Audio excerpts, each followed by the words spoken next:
Aujourd'hui, je te propose 3 recettes protéinées et équilibrées à base de pois chiches.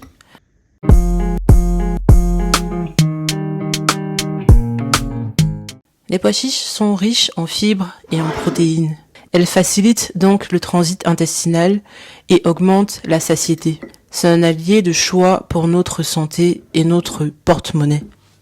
Pour la première recette, je te propose un bol veggie de pois chiches, plutôt équilibré et facile à faire.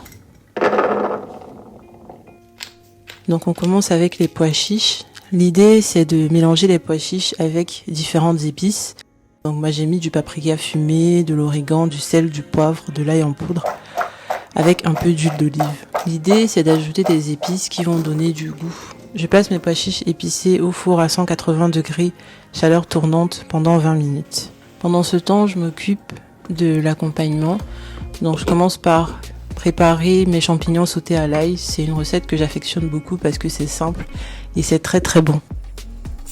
Et je prépare aussi le boulgour complet. Lui aussi, il est super riche en fibres. Quand mes pois chiches sont prêts, j'ajoute un peu d'épices cajun et un filet d'huile d'olive. J'aime bien l'idée de rapporter encore plus de goût à mes pois chiches. Et regardez-moi cette couleur, c'est trop beau, j'aime trop. Et ensuite, il ne reste plus qu'à dresser notre assiette. Donc, une portion de boulgour complet, les champignons sautés à l'ail, un peu de carottes râpées, mes pois chiches, super jolis. Et un peu de cornichons pour le côté acidulé et croquant. Et j'ajoute un peu de menthe fraîche. Et voilà. Ensuite, je m'occupe de la sauce qui va accompagner mon bol veggie. Donc je mélange tous les ingrédients.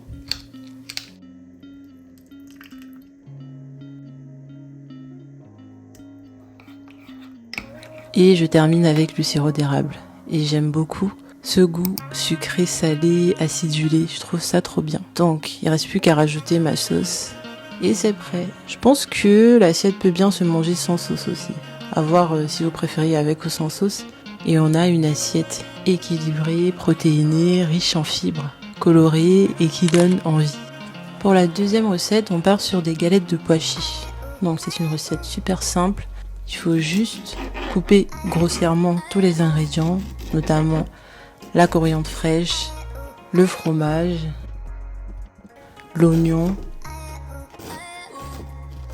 J'écrase l'ail et le gingembre.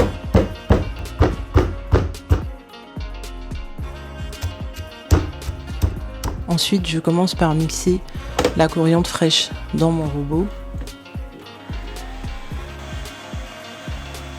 Et j'ajoute l'ail, le gingembre, le fromage et l'oignon.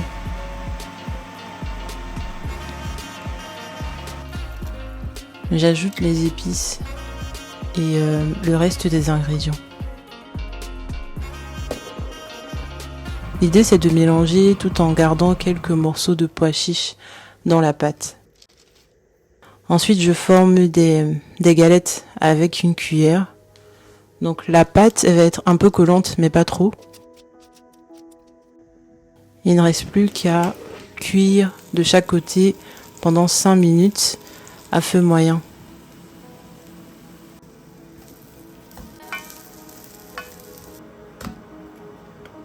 Et du coup, elles sont croustillantes à l'extérieur et fondantes à l'intérieur.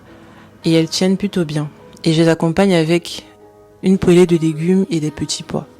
Parce qu'on n'aime pas manger sec, moi j'avais le choix entre une pâte de piment de la Réunion et de la moutarde. Et j'ai choisi la mayonnaise. Je trouve que c'est une belle assiette, elle est plutôt colorée et elle est super jolie. Et enfin, la troisième recette, le curry de pois chiches. C'est l'une de mes recettes de la flemme que je fais au moins 5 fois dans l'année, peut-être plus. Donc je commence par la préparation de mes ingrédients.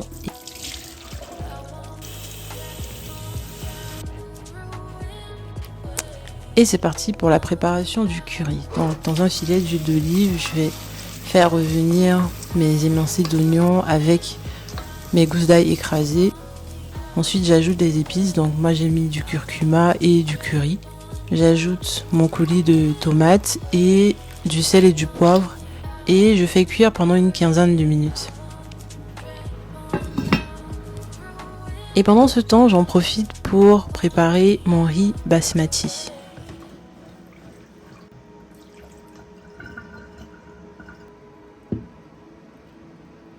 Je peux rajouter des épices si j'estime qu'il n'y en a pas assez. Et en général, il n'y en a pas assez pour moi. Quand ma sauce tomate est prête, j'ajoute mon lait de coco et mes pois chiches.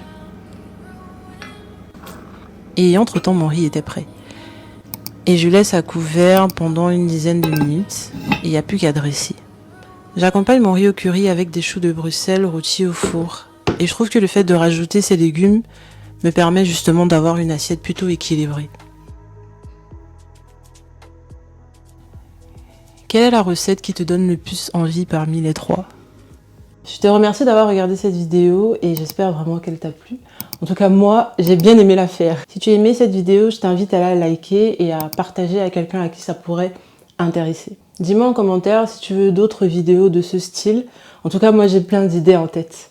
Et je te dis à dimanche prochain pour une nouvelle vidéo. Bye!